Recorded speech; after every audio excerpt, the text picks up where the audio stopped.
Okay, I think what we left today was the Avinu Malkeinu issue. So let's talk about this outside. Just follow along. Let me talk a little bit outside. My head is like... Yes, my head is spinning, so I'm going to try to say it as much as I can coherently outside. No, this is all... Yeah, anyways. So Avinu Malkeinu is strongly represented both in Tshuva and Selicha. Right? The bracha of Tshuva and the bracha of Selicha. So a little bit of background. We've definitely talked about this at some point.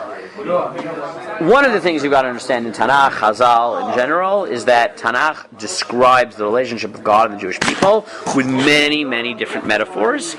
Presumably the reason for that is that each metaphor describes a certain element, but the complexity of our relationship with God is reflected in combinations of that. So, for example, here we only have Avinu Malkeinu, but let's take some others. What is the clear advantage of the central metaphor of Shir HaShirim, the spousal one? That you love God. So first of all, it's one based on love, but more than that, so is a parental relationship based on love. What's the benefit of the spousal description of God?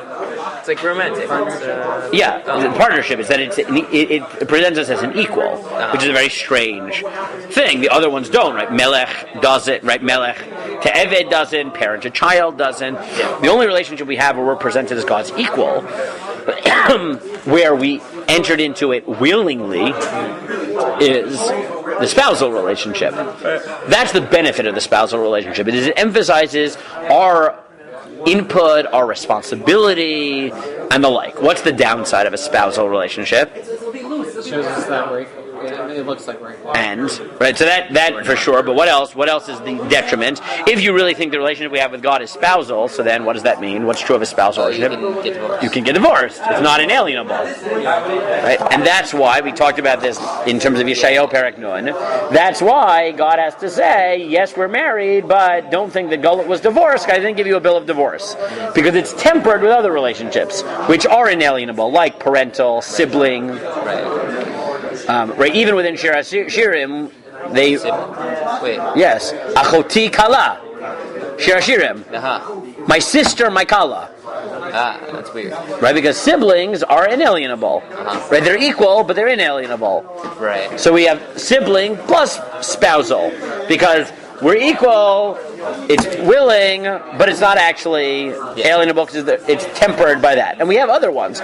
We have ones, animal, shepherd. Yes. So what's the benefit of that relationship? What's the benefit of calling God our shepherd? He's guiding us. What else? Our leader. And we have no responsibility. It's right, meaning the benefit of it is there's no expectation of us. God will lead us and take care of us no matter what happens because we're just his sheep. The downside, obviously, is it's a relationship that doesn't describe our free will, our input. Right? It has a comforting factor in the sense that God takes care of us no matter what, but it dehumanizes us, literally. Yeah. We are not described as human. So each of these relationships has an element that is comforting and has a downside, and therefore we describe the complexity with all of them together. The piyut that really captures is the best is obviously. Well, that's one of them. I gave that to you. But the most comprehensive, which I didn't put here, is also from Yom Kippur davening. Right, where we go through everything. You are our pruner, and we are your vineyard. Right, you have to figure out. We have to figure out everyone. Right, we're completely objectified there. Yeah. But so each relationship carries with it different elements of the totality, and the nature of Tanakh is that we believe that all of those are in some level true, and none of them are completely accurate. It's a mashal, and each of them have a little bit of element. So what is Avinu Malkeinu specifically? So Avinu Malkeinu, which are the only two which are invoked in these brachot, where did we get them from? Right? What is the unit? Where do we get this notion that that's the two that we should invoke? From the Gemara. Yes, from who in the Gemara? Rabbi Kiva. But that's number 13. The Yared Rabbi Akiva Achrav Amar Avinu Malkeinu Ein Lanu Melech Ela Ata. Our father, our king. Avinu Malkeinu Limancha Rachem Aleinu. It's interesting to say Avinu Malkeinu Ein Lanu Melech Ela Ata. Yes. Right, doesn't actually sound Like, why Yes. not? It leaves out the Avinu thing. What? It like leaves out the Avinu. The whole thing is very strange. But let's try to think about it. So what is Avinu Malkeinu? So let's talk about it. What's the benefit of the Avinu relationship? Avinu, like, it's Loving, very close to your father. Like, Loving, great, and inalienable. Okay. Avinu's really far. Avinu's really close. Good. Avinu emphasizes closeness, intimacy, inalienability, Transcendentalness. that God takes care of us, right? All those images are invoked with Av. What does Melech invoke? distance. So good. It's a fair description of God in that sense, that it focuses on God's transcendence, greatness, grandeur, Also like which is service. lost. It emphasizes, in terms of our relationship, service. Now, that's if you take Avinu Malkeinu separately. But what is the uniqueness of Avinu Malkeinu as a unit? That Right. we're like a You have both. Very good. Right? In Chazal, I think the emphasis on us being princes is this notion that while many of these relationships these metaphors work separately, Avinu Malkeinu is meant to work together. That our relationship with God is one where we're a prince, and therefore our relationship to God is both one of Father And the non-Jews and one. subjects. Well, they're not. I mean, in the image, they're not. Yeah, exactly. What? If you carry the metaphor through. Correct. They're not the children of. So then Exactly. if you're a convert, you just like become a prince. Yes. Yes. So I think that if you want to understand the way it comes up in Tshuva, you need to realize both in general the complexity of relationships and the fact that here, by invoking Avinu Malkeinu in Tshuva, you do two things. One is you emphasize the uniqueness of both the Avinu and the Malkeinu relationship, but the second is that you emphasize what it means to understand the metaphors as joint metaphors, which is specifically that we're a prince. Now you're right. In Rosh Hashanah davening, we invoke Avinu Malkeinu, but specifically to avoid Malkeinu. And that's what you get in 14. Right? Hayom harat olam, hayom yamid b'mishpat, kol yitzirei olamim, im kivanim, im ka'avadim, im kivanim rachamenu k'rachem ovadim. V'im kavadim, kavadim, einenu l'chatluyot, ad shechanenu v'tzikor v'rdenu, hayom kadosh. If we're children, so forgive us. And if you're viewing us right now like servants, then we're at your mercy. Right. And that's the image.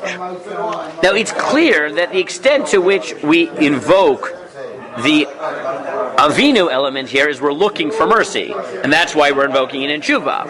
But I would say, why do we invoke Malkeinu at the same time? So we recognize that it's not all. Yeah, I think is that you need both, because on the one hand, we hope we get the mercy of Av, but realistically, we know we may not deserve it. So you have to acknowledge that, right? You can't just say, "Oh, Father," if you know that may not be how you're treated. Right. So in Tefillah Brachot, we invoke both of these. So. I gave you a collection. A lot of these are collected at mayim.org.il. The link I gave you at the top here. There are several of the Gemara that bring this sort of complexity to the fore. Now, I will point out that it's really not true that Ben is so obviously merciful either. So if you look at 17 for a moment, the Gemara says as follows: You are God's children. Right? The first day in the Gemara is that you're only called a child if you act like children.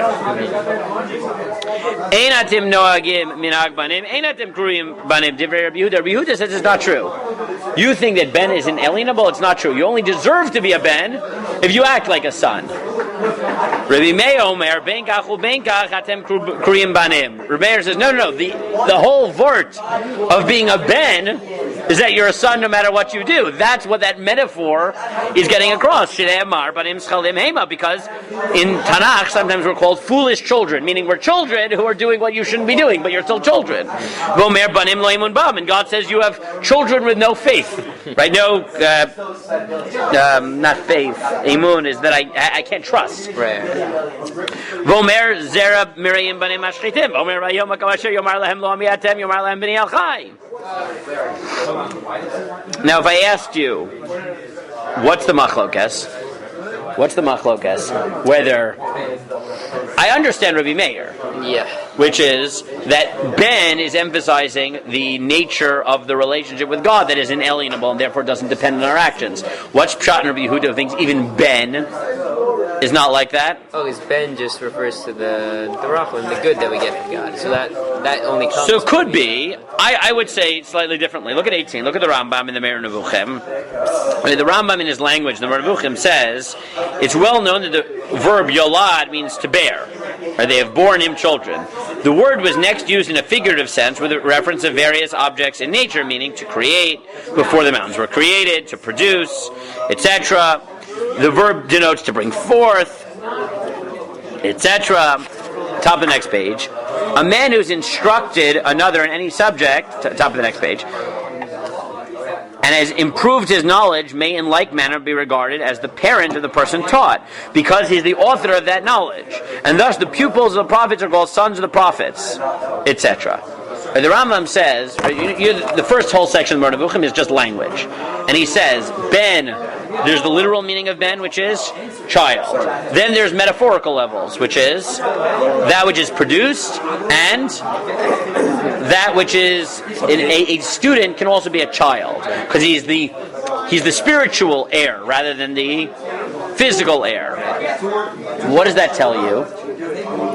That the word Ben, there's the literal meaning, which emphasizes child. And then there are figurative meanings, like Talmidim Hareim Kivanim, which are only if you follow in their correct. Then if they're spiritual elders. I think the Machlokes of Yehuda and Rabbi Meir is, when we call children Ben, are we talking about, is the metaphor based on the literal meaning we are like children, or is it using one level out figurative? That just like we know sometimes Ben refers to the spiritual heirs, right? The students of, now students are only legitimate students if they follow the path. So therefore Yehuda says, no. Ben here is being used, even in the metaphor, in the figurative sense. Meaning student, spiritual heir of, in which case you only deserve to be a Ben even if you follow the path. Rabbi Meir is saying, no. The metaphor is following, it's a metaphor of the literal. And the message is therefore not that you are a child if you follow the path, because it's not student-like children, it's child-like child, which is inalienable. The majority view, I think, in liturgy has followed the Rabbi Meir-esque view.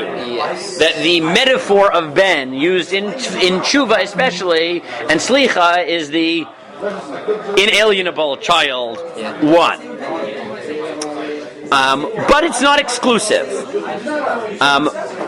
Because there is another way of doing this, which is the way you get it in Baba Basra. Baba Basra tells the following.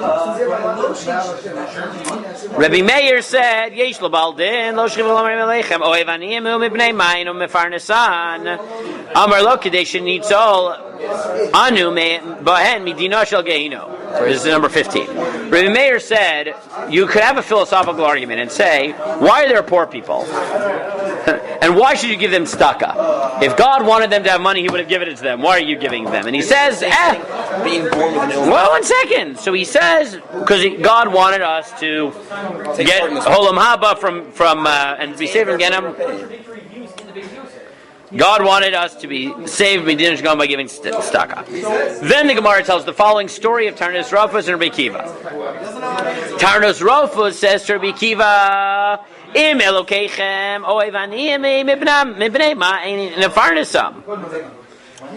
if God loves poor people so much, why doesn't He give them money Himself? So Amar Lo, Kadesh needs so we'll be saved from Gehenna. And I'll say it outside. Tarnas Rafa says to him, what do you mean? You're going to go to Gehenna because God wanted them poor and you're uprooting it. So what does Rabbi Kiva say to him? What did Rabbi Kiva say? Says a mashal, right? I'll give you a mashal. Yeah. The melech calls al bino b'chavshu beis yishurim. It's like a king who gets angry at his son, throws him in prison. V'tziva shelo la'achilo v'shelo la'ashkoso, and said, don't let him eat. And v'halach adam echad ve'achilu ve'eshkeu, and then someone went and gave him food anyways. So what do you think? Will the king be angry? Right. He said, no, he won't be angry. Won't the king be happy and send him a gift? Why? Because he's torn. Mm-hmm. He's a prince, which means as a king, he doesn't want you to break his rules. Right. But as a father, he wants you to break his rules. So yeah, the king side of God may have decreed that this person should be poor, but the father side is happy that people are supporting him. What does Tarnas Rafa say to him? Amar lo, atem kriyim banim u kriyim avadim. No. You are both servants and children. Bizman atem ritzon osim ritzon osham makom atem kriyim banim. You're only children if you follow God. Meaning, ben in the figurative sense. In the figurative sense, essentially. If you don't deserve it, you flip over to Eved, Mimela, God doesn't want to have mercy on you. And He would be upset at anyone who has mercy on you.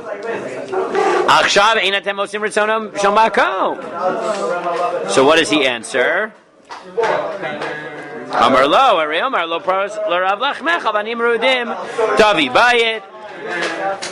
And then he proves, no, you're supposed to give tzedakah. But what? So Rabbi Kiva doesn't tell you how he responds to the relationship argument. But presumably, what's his argument? The fact that we continue to give them tzedakah must indicate, presumably, he doesn't agree. That this is the machlokes. Right? Meaning, Tarnas Rofus is saying, no, you only deserve to be sons when you're following Dvar Hashem, and therefore, you don't have the right to get kapara when you don't deserve it. Rabbi Kiva says, no, you have psukim that say you should always be giving people tzedakah, which indicates that we're treated like children, like rebellious princes. Or you say that's actually God's will to do that. Yes, but what's his theological argument? Because God has this complexity. As a melech, he doesn't, and as a father, he does. That's the complexity of our relationship. So just based on that, if we stop there, right, and this is because we started late because we were doing all those things, so okay, it'll spill over into one more week, which I wasn't really planning on doing, but okay, whatever. Hopefully by next week we'll all be feeling better. Right? We're almost at Darfeinu. What? Oh, exactly. Yeah, I think we're going to skip Geula because we did a lot of it when we did order, and we a lot of the fundamental stuff. Sure. We might maybe spend a week maybe back on Kedusha, which we haven't done. Okay. So maybe I don't know. But I think that the reason you invoke it in the context of tefillah is because on the one hand there's a complexity. Right? If God relates to us, you don't want to just say Avinu. You want to say Avinu because you want mercy. But on the other hand, if you only said Avinu, what do you lose? The mechuyavut, the responsibility. The combination is, on the one hand, we can ask for forgiveness because you're our father. On the other hand, we understand that at a certain level we only deserve to be in relationship with you if we follow it because we have a melech Eved, and even within Ben, there's Tzvei Dinim in Ben, because there's the inalienable Ben, and then there's the spiritual heir Ben, which is dependent on those following. In Tshuva, you really want both. Because on the one hand, you want to emphasize mercy because we want forgiveness. But on the other hand, you don't want to emphasize only...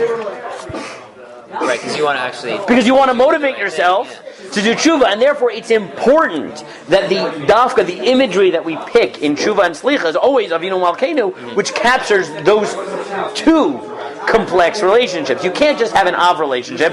You need an Av relationship for forgiveness. You need a Melech relationship to remind us of our responsibility and the gravity of what we've done. If you don't have the duality, you don't capture the complexity of the nature of sin. It's already 1 o'clock. Yeah, we don't really have a choice. Okay, it's going to have to be one more week. I really didn't want to do that, but it'll be one more week. Fine.